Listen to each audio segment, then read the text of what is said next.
Assalamualaikum warahmatullahi wabarakatuh. Perkenalkan, nama saya Rani Horonisa. Saya berasal dari kelas akuntansi 2A 2018 Universitas Muhammadiyah Bandung. Dosen pengajar saya kali ini yaitu Ibu Yuniati SE MAK. Dan untuk kesempatan kali ini saya akan menjelaskan sebagian dari materi pajak penghasilan orang pribadi dan badan. Oke, yang pertama ada definisi pajak penghasilan. Berdasarkan pasal 1 Undang-Undang Nomor 36 Tahun 2008, pajak penghasilan adalah pajak yang dikenakan terhadap subjek pajak atas penghasilan yang diterima selama tahun pajak. Penghasilannya tersebut yaitu berupa penghasilan gaji, penghasilan laba usaha, penghasilan berupa hadiah, dan penghasilan berupa bunga. Selanjutnya ada subjek pajak. Berdasarkan pasal 2 Undang-Undang Nomor 36 Tahun 2008, subjek pajak itu ada 4. Yang pertama, orang pribadi. Subjek pajak tempat tinggal yang bertempat tinggal di Indonesia maupun luar Indonesia. Yang kedua, ada warisan yang belum terbagi. Subjek pajak pengganti yang berhak menggantikan mereka sebagai ahli waris. Yang ketiga, ada badan. Segala bentuk lembaga atau usaha yang melakukan kegiatannya untuk memperoleh penghasilan. Dan yang keempat, ada bentuk usaha tetap. Orang pribadi yang tidak bertempat tinggal di Indonesia atau semacam cabang perusahaan yang didirikan atau dijalankan di Indonesia. Dan ada pula perbedaan subjek pajak dalam negeri dan luar negeri. Yang mana diantaranya itu subjek pajak dalam negeri dikenakan pajak atas penghasilan yang diperoleh dari Indonesia maupun luar Indonesia. Dan penghasilan yang dikenakan pajaknya itu merupakan penghasilan neto dengan tarif yang umum. Dan subjek pajak dalam negeri diwajibkan menyampaikan SPT-nya. Sedangkan untuk subjek pajak luar negeri itu dikenakan pajak atas penghasilan yang diperoleh yang bersumber dari Indonesia saja. Dan penghasilan yang dikenakan pajaknya itu merupakan penghasilan bruto dengan tarif yang sepadan, terkecuali bentuk usaha tetap yang memiliki kewajiban pajak yang sama dengan wajib pajak dalam negeri.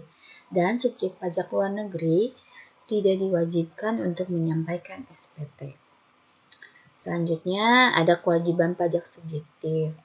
Jenis pajak subjektif yang kewajiban pajaknya melekat kepada subjek pajak yang bersangkutan.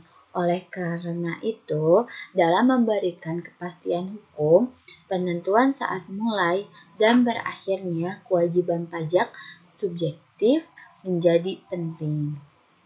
Maka dari itu, kewajiban pajak dalam negeri untuk orang pribadi dimulainya itu sejak hari pertama dia ada di Indonesia dan berakhirnya itu sejak ia meninggal dunia. Ada pula kewajiban pajak dalam negeri untuk badan. Di mana dimulainya itu pada saat badan tersebut didirikan di Indonesia dan berakhirnya itu pada saat badan tersebut dibubarkan. Yang selanjutnya itu ada kewajiban pajak luar negeri yang melalui bentuk usaha tetap, di mana dimulainya itu pada saat bentuk usaha tetap tersebut berada di Indonesia dan berakhirnya pada saat bentuk usaha tersebut tidak lagi berada di Indonesia. Ada pula kewajiban pajak luar negeri yang tidak melalui bentuk usaha tetap, di mana dimulainya itu pada saat orang pribadi atau badan memperoleh penghasilan yang bersumber di Indonesia. Dan masa berakhirnya itu pada saat orang pribadi atau badan tersebut tidak lagi memperoleh penghasilan. Dan yang terakhir itu ada kewajiban pajak subjektif warisan yang belum terbagi, di mana dimulainya itu pada saat timbul warisan yang belum terbagi atau pada saat meninggalnya pewaris. Dan masa berakhirnya itu pada saat warisan tersebut telah dibagikan kepada para ahli waris. Yang keempat itu tidak termasuk subjek pajak.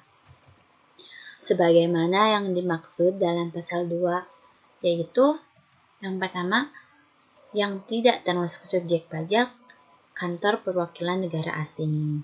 Yang kedua, adapun pejabat-pejabat diplomatik dan konsulat dari negara asing dan yang diperbantukan kepada mereka yang bekerja dan bukan warga negara Indonesia. Selanjutnya itu ada organisasi internasional, tetapi dengan syarat Indonesia harus menjadi anggota organisasi tersebut dan tidak menjalankan usaha lain di Indonesia. Dan yang terakhir itu ada pejabat perwakilan organisasi internasional dengan syarat bukan warga negara Indonesia dan tidak menjalankan usaha atau tidak berkegiatan untuk memperoleh penghasilan yang bersumber dari Indonesia. Mungkin yang bisa saya sampaikan cukup sekian. Mohon maaf apabila ada kesalahan yang saya sampaikan. Akhir kata saya ucapkan terima kasih dan semoga bermanfaat.